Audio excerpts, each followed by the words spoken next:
Welcome back to Animal Based In Your Face with Scott and Pam. Today we're in the kitchen making a bread loaf. We call it Whey Delicious Bread. Nope, it's not your grandma's bread, but let me tell you, it's super easy on the hips. For your ingredients, you're going to need whey protein, eggs, unsalted butter, cream cheese, heavy whipping cream, cream of tartar, salt, baking powder, a sweetener of your choice. Today we're using monk fruit in the raw. You can also use a liquid, xanthan gum, and baking soda. You will also need a loaf pan. This one is a 9 1/4 on top by a 5 1/4, and the bottom of it is an 8 by 4. So you will want something comparable. You will also need 2 mixing bowls, one for wet and dry ingredients, a stick blender. I'm using my immersible blender today, which I love, or you can also use a hand mixer. We will also be using my favorite wooden spoons, and everything I'm using today, I'll put a link in the description. Let's get measuring.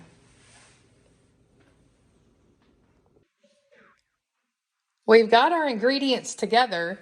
Now let's go over how much you're going to need of each one. On your whey protein, you're going to need 1 2/3 cup. You will need 4 eggs. I always use large. 1/4 cup of heavy whipping cream. 1/2 teaspoon of salt. 1/3 teaspoon of baking soda. If you don't have a 1/3 measuring spoon, you can do a heaping 1/4. You will also need 1 teaspoon of xanthan gum, 1/4 teaspoon of cream of tartar,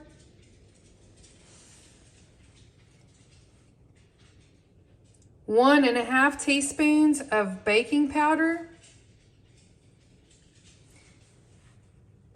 I'm doing 3 tablespoons of monk fruit in the raw, or you can use a sweetener of your choice, as I said earlier. You can also leave out this ingredient if you do not want to use it. We have 1 full stick of butter in this recipe. Half of it is softened and half of it is melted. Then we have 12 ounces of Philadelphia cream cheese that I weighed on my kitchen scale, and it is also softened with the butter. The first thing we're going to do is we're going to take our softened cream cheese and our softened 1/2 stick of butter. We're going to put it in a bowl, and then we're going to use our hand mixer or immersible blender or stick mixer, stick blender, whatever y'all want to call them. And we're going to cream these together really well until they're nice and smooth. I've got my cream cheese and my softened butter in my mixing bowl. And I have my stick blender, and I'm just creaming them together.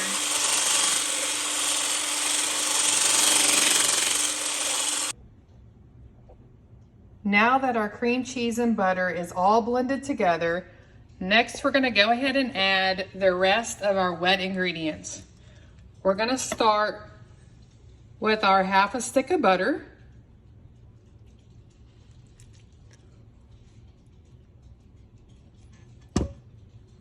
our 4 eggs,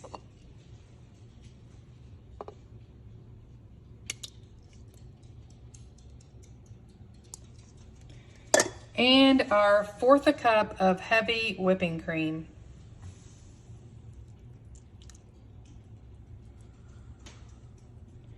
Next, you're going to take your hand mixer or immersible blender or hand blender, and you're going to mix this together very well until it's combined.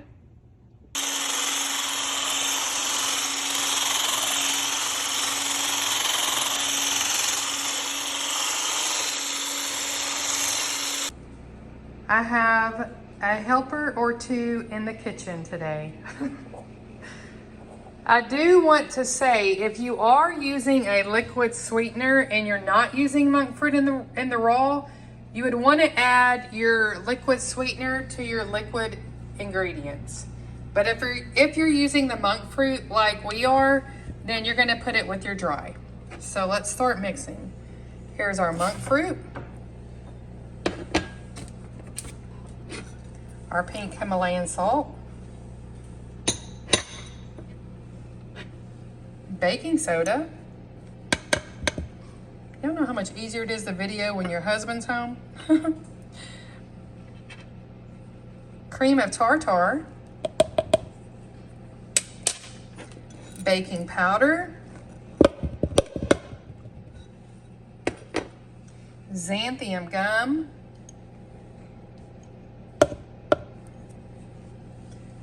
and that is all of our dry ingredients.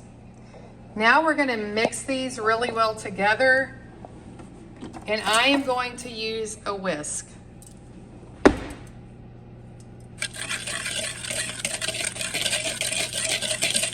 After I mix this, next I'm going to add my whey protein. But first I just want to make sure these are mixed together really well. Now that the dry ingredients are mostly mixed, I'm going to go ahead and dump in my whey protein. I'm going to use my whisk and mix this really well.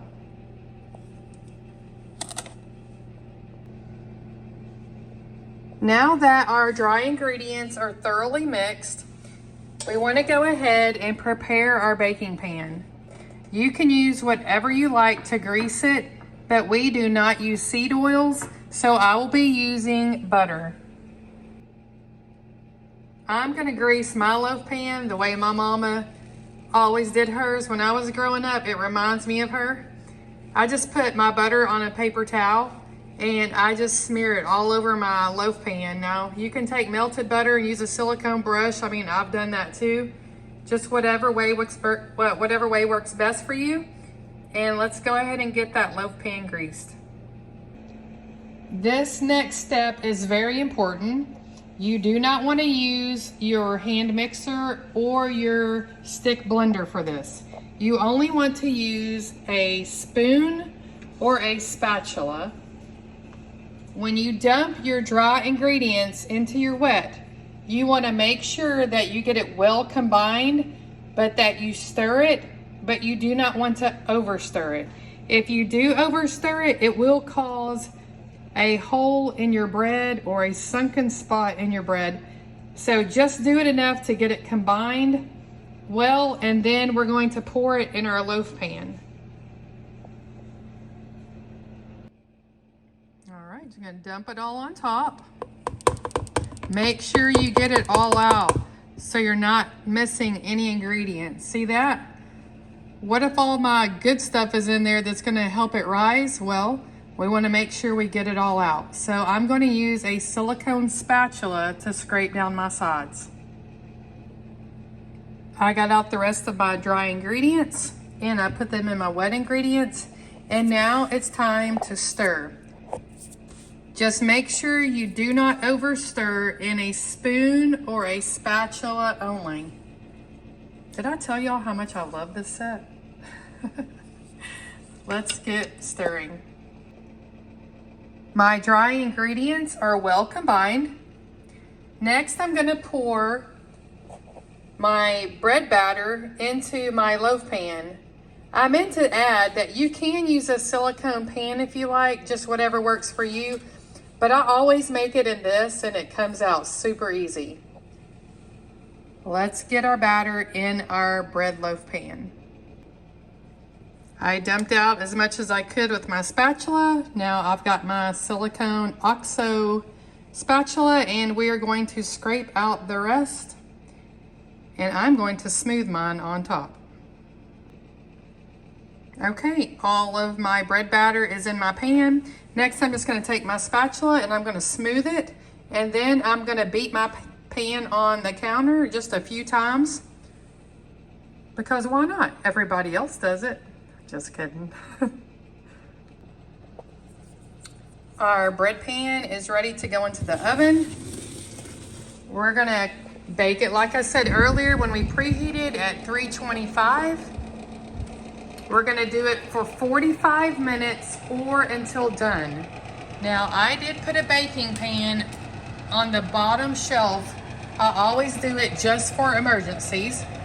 I've never had a problem, but hey, there's always that first time. So it's in the middle rack. And I do usually turn mine at about the halfway point, just depending on if it's browning evenly or not. So 45 minutes, and I'm gonna check mine in about 20 to 25 minutes. We have about 17 minutes left. Our bread is looking great. I just peeked at it. It's browning evenly right now. So I'm just gonna go ahead and let it continue to cook. There's only 6 minutes left on our bread. And then I'm gonna check it to see if it's done with a toothpick. So I went ahead and got my cooling rack out. If you have one, they're great, use it. And I got my hot pads and oven mitts. It's been 45 minutes. We're gonna check on our bread. Woo, look how pretty that looks. That's got a pretty little crease down the center, perfect for my toothpick.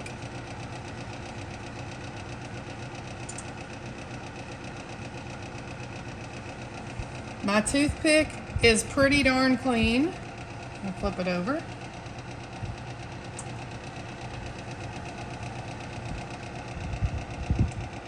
What we're gonna do is we're gonna turn off our oven, push our bread back in, turn it off. Then I'm gonna take an old towel and I'm gonna vent my oven door, just so the bread can cool down slowly for about 10 minutes. After that, we will pull it out and put it on the baking rack.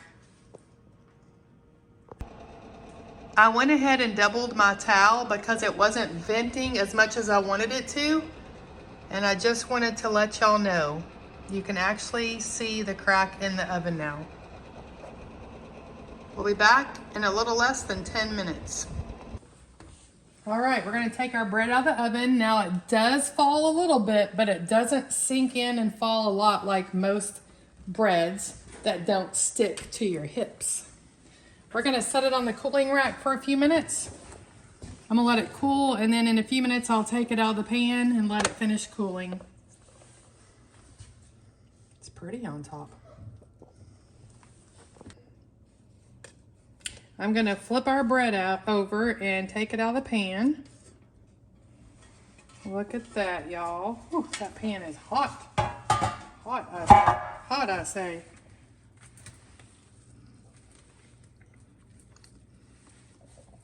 And there you go. We're gonna let that cool. Now, this bread is more dense, and so we love this bread when it's cut really thin. It holds up fantastic for sandwiches. So we'll let that cool, and then we'll come back and show you how we slice it.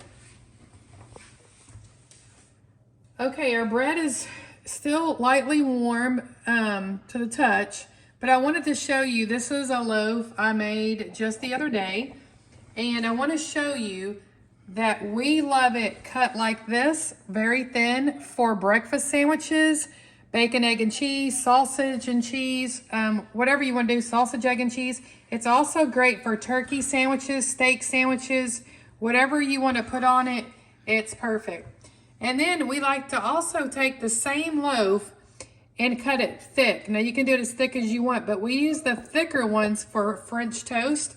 And we like to let it soak up the egg with the whipping cream and the vanilla and the cinnamon until it's really, I call it soggy. and then fry it in the skillet with butter. It's absolutely delicious.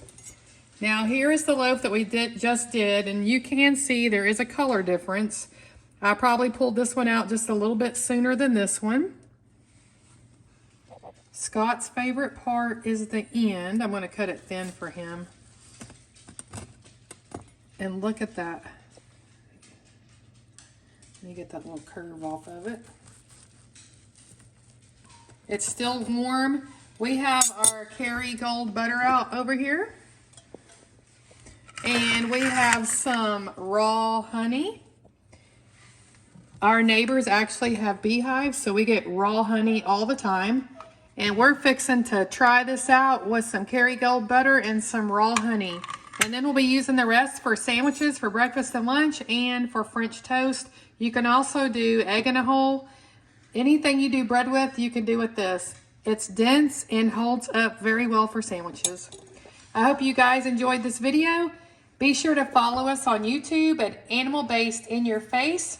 Subscribe, click the bell so you're notified every time we put out new recipes. Then you can also find us on Facebook in our private support group, Animal Based in Your Face Tribe. Until next time.